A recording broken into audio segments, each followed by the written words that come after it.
Di video ini gue bakal jelasin kenapa menurut gue China udah pasti menang di semua peperangan dagang ini. Kalau lihat dari sejarah sebenarnya kejadiannya setiap 80-100 tahun sekali. Dunia tuh tanda kutip ketemu raja baru. Sekarang kan Amerika hegemoni ya nomor satu. Banyak nggak tahu sebenarnya itu tuh kayak udah tuker baton dari tahun 1945 yaitu pas Eropa yang jadi rajanya dunia. Jadi pasca Perang Dunia Kedua 1945 baru itu Amerika jadi nomor satu. Cuma waktu itu tuh kasusnya beda. Karena pas Eropa pindah tangan ke Amerika, mereka tuh pegang nilai-nilai yang mirip. Sama-sama negara demokrasi dan karena ada benang merah perang, akhirnya pindah tahtanya tuh mulus. Sekarang kalau kalian lihat cadangan devisa atau mata uang yang dipakai sama seluruh dunia, nomor satu tuh tetap dolar, nomor dua euro, yuan atau mata uangnya China itu tuh cuma 2%-an. Nah fast forward ini kan udah hampir 100 tahun, udah harus munculnya raja baru, yaitu China. Tapi kelihatannya kali ini kan beda ya, nggak kayak pindah kekuasaan yang lancar. Dan Amerika belum mau nih turun tahta. Makanya Donald Trump pas keluarin Trump tariff itu tuh strategi namanya brinkmanship. Gue yakin dia 100% tahu pas dia bikin tarif ini yang paling dirugikan tuh dia. Tapi dia butuh strategi yang bikin semua negara ngerasa ini ujung jurang. Karena kalau ini dijalanin, literally dampaknya seluruh ekonomi di seluruh dunia tuh bakal mandek. Pas negara-negara ujung jurang, harapan dia semuanya nurut ke Amerika. Jadi Amerika gak jadi pindahin tahta ke China. Tapi again, menurut gue China tetap bakal menang. Nah makanya di sini gue mau bedah bareng-bareng sama kalian. Karena kalau China menang, ini bukan permasalahan siapa yang pegang ekonomi paling kuat, tapi ideologi mana, nilai-nilai mana yang bakal dipegang, yang bakal jadi aturan mutlak untuk semua negara di seluruh dunia. Kita quick recap dulu deh tentang peperangannya China sama Amerika. Karena bayangin nih, kalau tiba-tiba barang yang kalian beli sehari-hari harganya naik 245%. Yes, gertakan yang terakhir tuh sampai nilainya ratusan persen pajak impornya. Kita masuk ke chapter 1, tembok besar China, The Great Wall Amerika. Gertakan ini tuh udah clear ya, sampai yang terakhir tuh ratusan persen tarif impor antara Amerika dan China. Tapi di titik ini, Beijing tuh udah bilang, tarif Amerika selanjutnya itu bakal diabaikan. Terserah lu lah mau berapa ratus persen, karena pasar China tuh udah nggak mungkin nerima impor dari Amerika kalau udah level segitu. Jadi mau naik-naik pun gak ada ngaruhnya, udah pasti ditolak anyway. Karena dulu Trump di periode keduanya tuh pakai Section 301 IEEPA. Tarif khusus buat EV, baja, aluminium, sama isu fentanilnya China.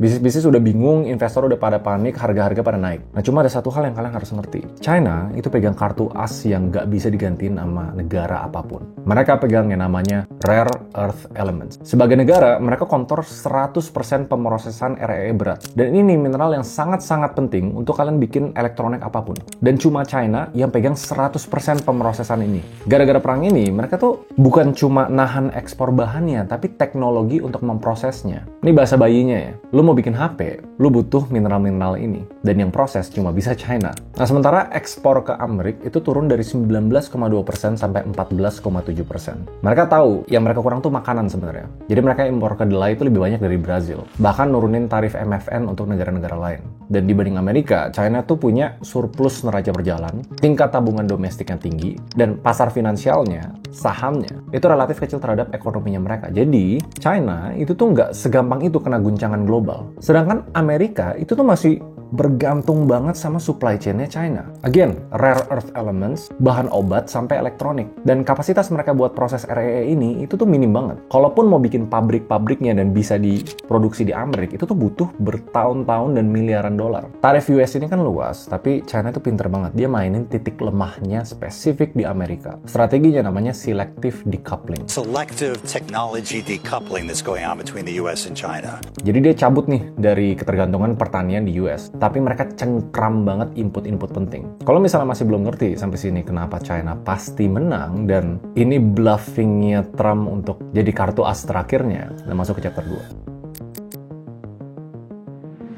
Plan Made in China 2025 ini diluncurin 2015. Targetnya, pas 100 tahun RRT China, mereka tuh dominasi manufaktur teknologi di 2049. Bahasa manusianya, mereka jadi pabriknya dunia. Dan sekarang aja, 30% dari semua barang yang beredar di dunia itu tuh dari China. Kalian bisa lihat lah sektor-sektor yang mereka udah invest dari dulu karena mereka tahu plan ini tuh jangka panjang. Hampir semua teknologi baru dari peradaban manusia itu dipegang sama China. Mobil listrik, China udah dominan. Solar panel, dominasinya juga lanjut. Semikonduktor, itu lebih dari 50% dari pangsa pasar. Grafit, 80% dari produksi global. Ini hasil dari pemerintah yang sangat amat pinter dan stick sama visinya mereka bertahun-tahun dan akhirnya sekarang pay off. Karena mereka tahu dunia bakal bergerak dari barang dan kemampuan manufacturing. Mereka tuh sampai punya fund sendiri namanya Advanced Manufacturing Fund. Di mana negara, pemerintah mereka, itu tuh ngasih duit banyak banget ke perusahaan-perusahaan dalam negeri buat mereka naik kelas. Somehow mereka tuh udah kayak cenayang. Mereka tahu di masa depan manusia bakal ketergantungan teknologi. Jadi mereka kontrol semua manufacturing, semua pemrosesan bahan-bahan, dan negara gelontorin dana luar biasa banyak. Tapi ya, Made in China 2025 itu jadi isu global waktu itu. Negara-negara lain nuduh China tuh ngedistorsi pasar lewat subsidi, transfer teknologi paksa, bahkan nyuri kekayaan intelektual. Jadi sekarang sebenarnya udah nggak digaung-gaungin lagi, tapi menurut gua implementasinya tetap jalan. Sekarang lo mikir, ini udah clear, dan perusahaan-perusahaan Amerika yang notabene teknologi, yang ngedorong ekonomi negara mereka, sangat tergantung sama China. Apple, Microsoft, AMD, dan semuanya. Nvidia juga. Jadi sebenarnya udah clear. China bakal jadi nomor 1. Cuma sekarang kita beda beberapa dari angkanya. Di 2050, menurut gua udah pasti mereka jadi negara nomor 1. Kita masuk ke chapter 3. Prediksi ini sebenarnya udah dibuat dari beberapa tahun lalu ya. Misalnya Goldman Sachs bilang China bakal ngelewatin US di 2035. Carnegie tahun 2032. PwC bilang China 2050 peringkat pertama berdasarkan PPP. Kalau matrix basic itu clear, populasi mereka besar, daya belinya gede, urbanisasi lagi masif, sama ada pergeseran konsumsi domestik. Dan ini jeniusnya pemerintah mereka ya. Mereka tuh bikin ekosistem globalnya sendiri. Jadi nggak bergantung sama ekosistem negara-negara lain. Contohnya kayak AIIB, SCO, dan yang paling terkenal itu BRI, Belt and Road Initiative. Lewat BRI ini, mereka ngedanain infrastruktur di lebih dari 140 negara. Nggak cuma bantu negara lain, tapi mereka ngebangun jalur logistik global yang mereka bisa kontrol. Bahkan Xi Jinping juga pernah bilang, China harus memimpin reformasi tata kelola global. Mereka tuh nggak mau cuma ikut aturan buatan US. Mereka mau duduk di meja dan ikut bikin aturan. Nah, lantas kalau misalnya bertahun-tahun mereka udah invest di barang dan distribusi dari barang itu, dan mereka kelihatannya udah pasti jadi pabriknya dunia, karena negara lain lama nih buat ngejar. Sekarang yang paling ngehambat mereka tuh apa? Ya basically dolar. Sistem finansial dunia yang sekarang tuh masih bergantung dengan dolar Amerika. Kita masuk ke chapter 4, dolar. Jadi sekilas USD itu masih dominan. Cadangan devisa global masih 59%, transaksi falas dunia tuh 88% masih pakai dolar, dan utang negara-negara internasional itu 64%-nya pakai dolar. Wajar, karena selama ini mereka memang negara nomor 1 yang tak tertandingi, dan yang nomor 1 biasanya dijadiin standar. Cuma karena orang udah mulai sadar ya, kelihatannya bentar lagi China bakal nyalip. Jadi ada tren dedolarisasi, dan ini tuh pelan-pelan makin kerasa. Akhir tahun 90-an, dolar tuh lebih dari 70% dari pangsa dunia. Sekarang ya udah ke hampir 60%. Yuan itu 2,3% tapi pelan-pelan naik. Jadi mereka tahu dong, selain dari pabrik dunia dan semua barang udah lewat Cina, mereka sendiri tuh punya, again menurut gue pemerintahnya jenius, strategi-strateginya. Jadi kalau kalian transaksi dunia tuh kalian pasti tahu pakai namanya Swift Code. China bikin CIPS. Volume transaksinya tuh udah 24 triliun USD dan naik 43% year on year. Mereka bikin Digital Yuan, ECNY. Integrasinya ke Alipay, WeChat, mereka lagi uji coba di Hong Kong. Swap Line, kerjasama sama 40 bank sentral dunia. Terus ada kesepakatan bilateral untuk dagang. Tiongkok, Brazil, Tiongkok, Rusia. Terus ada yang namanya Panda Bond, instrumen utang dalam yuan yang pelan-pelan tuh makin diminatin sama negara-negara lain. Kelihatan setiap ada hambatan yang bikin China nggak bisa nomor 1 tuh mereka udah punya strateginya dan udah dijalanin bertahun-tahun lalu. Jadi sekarang kita summarize dulu deh persimpangan yang dialamin sama Amerika.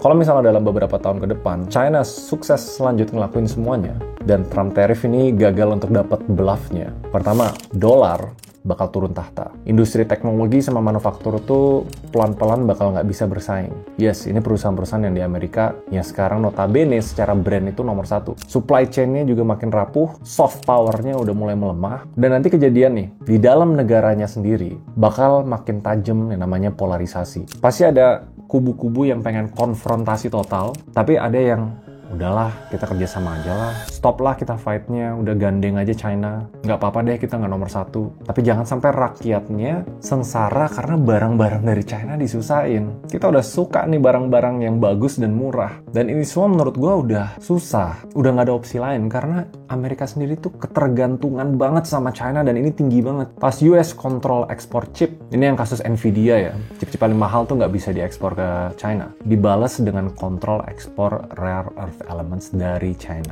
Ini menurut gue bukan win-lose, ini lose-lose. Nggak ada yang menang kalau dunia tuh main blokir-blokir. Cuma ya ini udah permainan ego menurut gue. Dan kelihatannya pindah tata kali ini tuh bakal lebih berantakan dan lebih menyakitkan dibanding zaman-zaman Eropa pindah tangan ke US. Cuma balik lagi nih, hanya kita tetap harus belajar dari Inggris dulu. Dulu transisi kekuasaan global itu dari Inggris ke US itu relatif damai karena mereka pegang nilai-nilai yang ada kemiripan, demokrasi, pasar bebas, sama common language, sama-sama bahasa Inggris. Tapi kalau US sama China itu tuh beda jauh. Yang satu otoritarianisme, yang satu demokrasi. Yang satu relativisme budaya, yang satu universalisme nilai. Dan again, bahasa aja beda ya. Karena perbedaannya tuh drastis. Dunia tuh jadi yang namanya multipolar. Banyak negara tuh main dua kaki. India, Brazil, ASEAN. Mereka tuh nggak mau pilih pihak. Right now, bahkan Indonesia pun tuh kelihatannya belum clear mau pilih pihak siapa. Tapi ya, mungkin gue bakal dapat banyak backlash dari video ini. Karena kesannya kayak gue pro China banget. Cuma kan, again,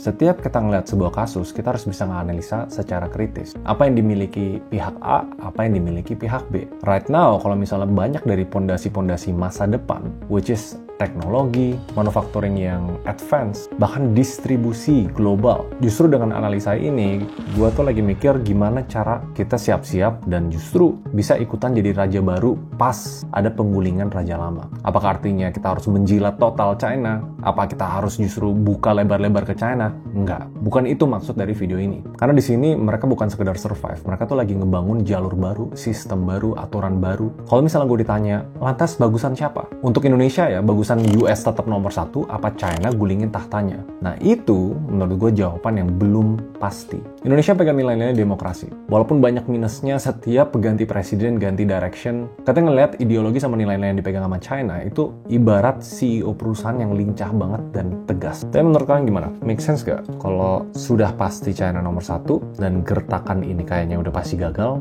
menurut kalian key takeaway-nya apa? Apa yang harus kita lakuin? See you guys next video. Bye-bye.